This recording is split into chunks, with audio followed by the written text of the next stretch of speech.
My name is Sandra Merritt, and this is my video assignment for chapters 5 and 6. So question number 1 is, when forced with change, what are the 3 suggestions that we would give or experiences we have with change? So this year in particular, our school got a new principal, and our current principal is very, very different than my old principal. And because of that, some of the teachers at the school are facing some discomfort because of the change. And in a support role, I have a good advantage of teachers coming to me expressing their concerns. So a couple of the tips that I have given teachers this year is to not out to get you approach. In other words, just because the 2 different styles are very different, but the 2 people have different styles, the new principal is not necessarily out to get you. The new principal's style is different, and she wants you to be better. But she wants you to be better in a different way than our old principal does. So I want the teachers to understand that when our new principal asks you to implement certain things like data-driven decision-making, she's doing it from a lens that this is best practices, and while it's uncomfortable, it's going to make everyone better. And the next bit of advice is, if others can do something, then so can you. So this one is very important, that we highlight teachers who are implementing the new procedures very well, especially colleagues, because what I've found is that as teachers work through change and newness of anything, it always helps them to understand that some of their colleagues are doing wonderful with it, and to have like model classrooms and model teachers doing the work that we are asking everybody to do. Because if you have teachers doing the same job, and those teachers are models for other teachers who might be struggling, it's kind of contagious. If you know that your colleague can do it, then why not you? And then finally, that you aren't fragile and will not break. In other words, I feel like this one is more, even though you're faced with a challenge, no matter what the challenge is, you can rise to the occasion. It's not going to break you. It's just going to make you better. So what doesn't kill us makes us stronger is really a saying that I grew up with. So that one resonated with me, because if this new implementation, it really won't break you, and it is there and designed to make you a better educator, and even beyond that, just better for your students. So moving on to number 2, 6 types of parental involvement, and like a scenario that kind of highlights this parent involvement. So one success story, or not just one, this is kind of a combination of a lot of success stories in my role. So in my role of MTSS, I communicate with a lot of parents who are disheartened with the services their students have gotten. So oftentimes their child has been struggling for years and years and years throughout elementary school and occasionally sometimes middle school, and their parents have reached out for help, and they're very frustrated. So oftentimes the first communications that I have, not with my MTSS caseload, but more students who were newly in the system or newly in my processes, to have targeted interventions and get their student help. They are not used to having a child advocate, and so they come at me with like a negative approach, and they're kind of defeated. And I've asked for help for years, and the school system has never given me my child help, and we just keep getting further and further behind. And those are the kinds of conversations that the parents come to me with, because by the time they get to me, oftentimes they're frustrated. The biggest thing that I do to kind of put parents at ease is, first of all, tell them that they are their child's advocate, and I really appreciate their concerns, and I'm glad that they reached out, and I'm glad they're coming to me so that I can have their student in the process of receiving interventions and getting the help that they need. And oftentimes this disarms parents, simply because of number 5 with the decision making. I am involving them in the decision making for their child.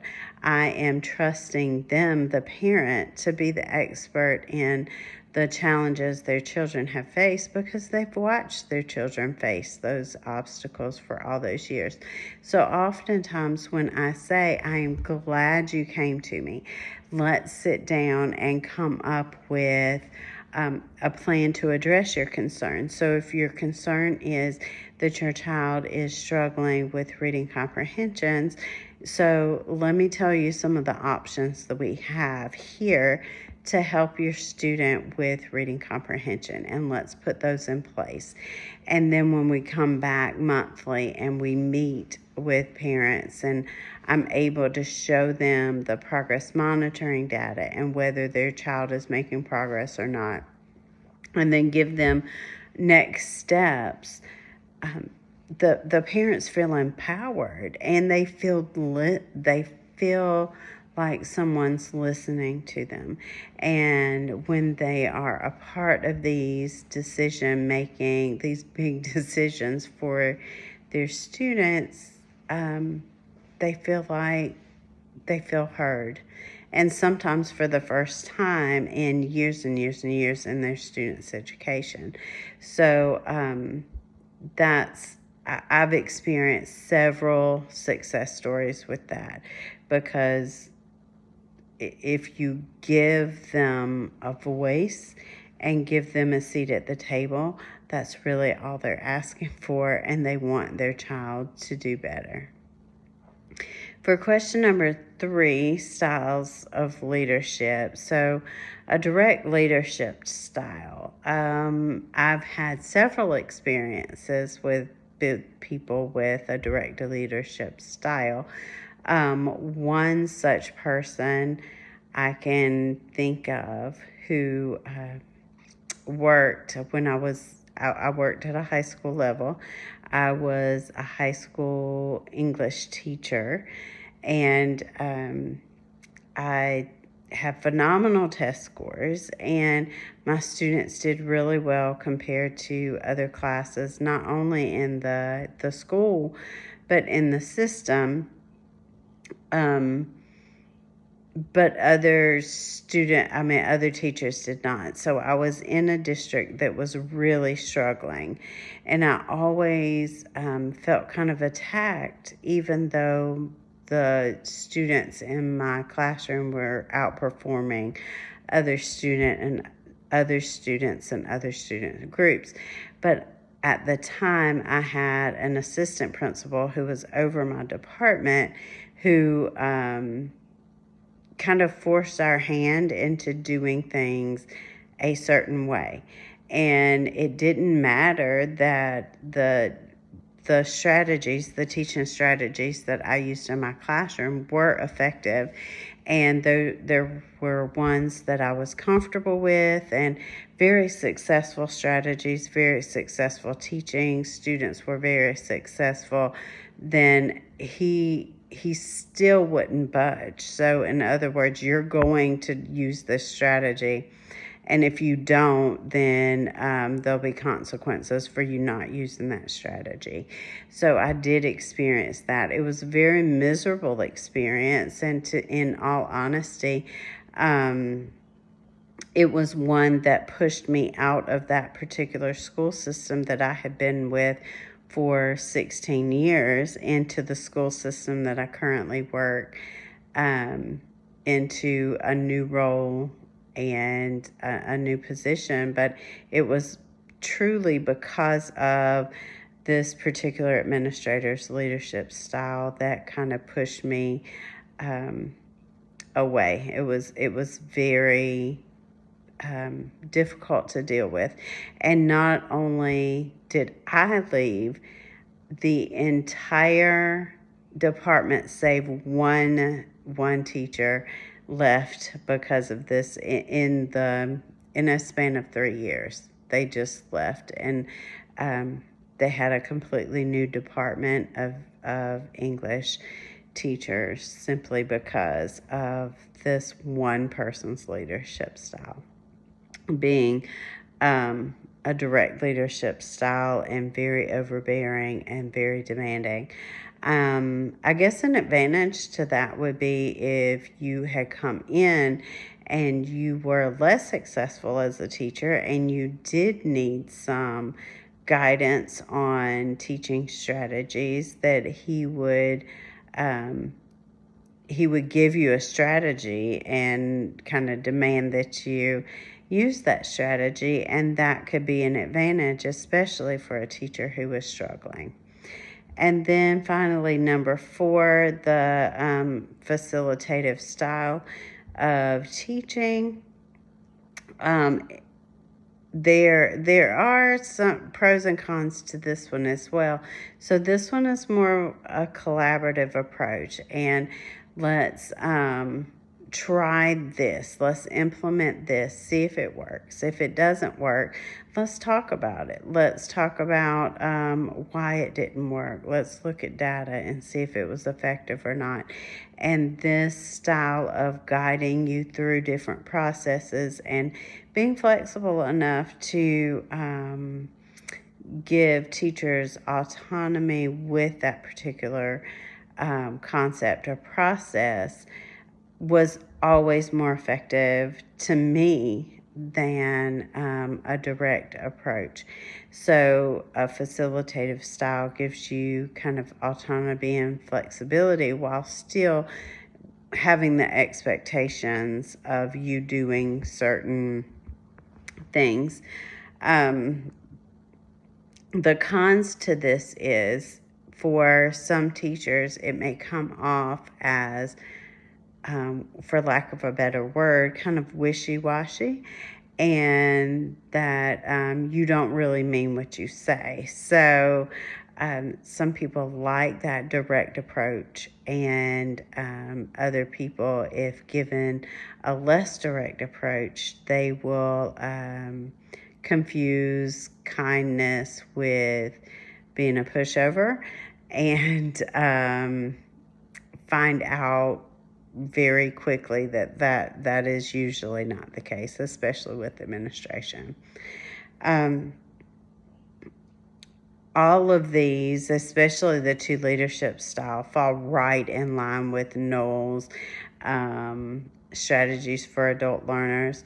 So knowing what you need, because that's another thing. You have to understand what you're learning, why you're learning it, in both of those roles, but I think that's one disadvantage to the direct leadership style. It doesn't offer, if it doesn't really lend itself to what Noel says is really best practices, where you should know why you're learning what you're learning.